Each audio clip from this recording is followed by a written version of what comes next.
السلام علیکم جی dear listener, کیسے ہیں آپ سب؟ امید کرتی ہوں آپ سب خیریت سے ہوں گے، خوش ہوں گے۔ آج جو میں ناول شروع کرنے جا رہی ہوں وہ بہت ہی خوبصورت ناول ہے اور امید کرتی ہوں آپ کو اس کا پسند آئے۔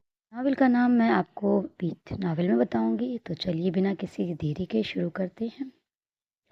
باب اول، کوالالمپور، ملیشیا کا دارالحکومت، ایک دلکش شہر۔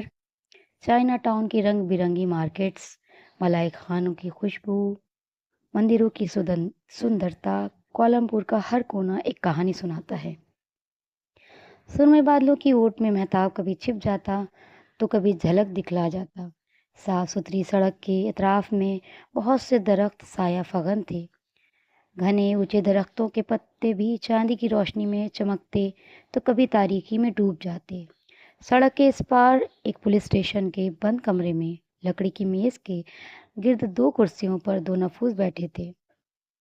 ایک کرسی پر نیلے رنگ کی وردی میں ایک پولیس اہلکار، جبکہ دوسری کرسی پر مٹیالی سی آسمانی شرٹ کے ساتھ گھسی ہوئی سیاہ پینٹ پہنے سر جھکائے بیٹھا وہ شخص، سر اتنا جھکا کہ ٹھوڑی سینے سے لگی ہوئی تھی، اپنے ناکردہ جرم کی سزا کاٹ رہا تھا۔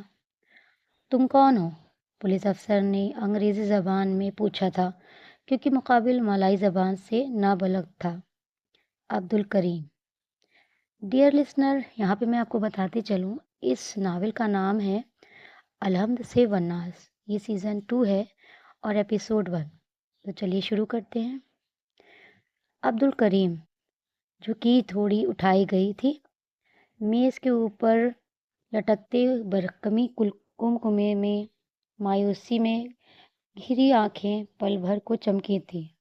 چمک آنکھوں کی نہیں، کمکموں کی تھی۔ یہ آنکھیں تو مایوسیوں کی گہرائیوں میں غوطہ زن تھیں۔ امید کی ہلکی سی کرن اسے میسر نہیں تھی۔ دیار غیر میں وہ ایک ناکردہ جرم کی پاداش میں پکڑا گیا تھا۔ کہاں کے رہنے والے ہو؟ یہ روزمرہ کے سوالات اور جوابات تھے۔ بھارت۔ ملیشیا کیسے آئے؟ غیر قانونی طریقے سے۔ ذریعہ معاش کے لیے۔ قتل کیوں کیا؟ نہیں کیا، جب میں پہنچا تو وہ مر چکا تھا۔ کتنے ممالک اور سرحدوں سے ہوتے ہوئے وہ مشکل یہاں تک پہنچا تھا۔ کتنے ساتھیوں کو اس نے اپنی آنکھوں سے مرتے دیکھا تھا۔ جس رات اس نے کوالالمپور کی حدود میں قدم رکھا تھا، اسی رات ایک سڑک کنارے گزرتی ایک کار میں سے ایک بوری باہر پھینکی گئی تھی۔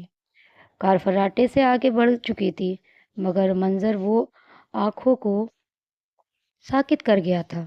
چند لمحوں بعد وہ بھاگ کر بوری کی جانب آیا تھا۔ کپکپاتے ہاتھوں سے رسی کھولتے ہی اس کے لبوں سے چیخ بلند ہوئی تھی۔ اندر خون میں لت پت ایک لاش تھی۔ خوف و ہراس کی حالت میں اس نے پیچھے کی جانب قدم اٹھائے تھے۔ وہ لڑکھڑا کر سڑک پر گرا تھا۔ خوف نے اس کے ذہن کو جما دیا تھا۔ پولیس کی گاڑی، سائرن کی آواز، تیز روشنی، چیخنے چلانے کی آوازیں، کوئی بھی چیز اسے وہاں سے اٹھا نہیں سکی تھی، یہاں تک کہ دو اہلکار اسے گھسیٹ کر اپنی گاڑی میں۔ تو جی ڈیئر لسنر، اگر آپ کو اسٹوری پسند آئی رہی ہے تو آپ پلیز لائک کریں، شیئر کریں اور مجھے کامنٹس میں بتائیں کہ آپ اس اسٹوری کو آگے سننا چاہتے ہیں، تو میں اسے کنٹینیو کروں گی۔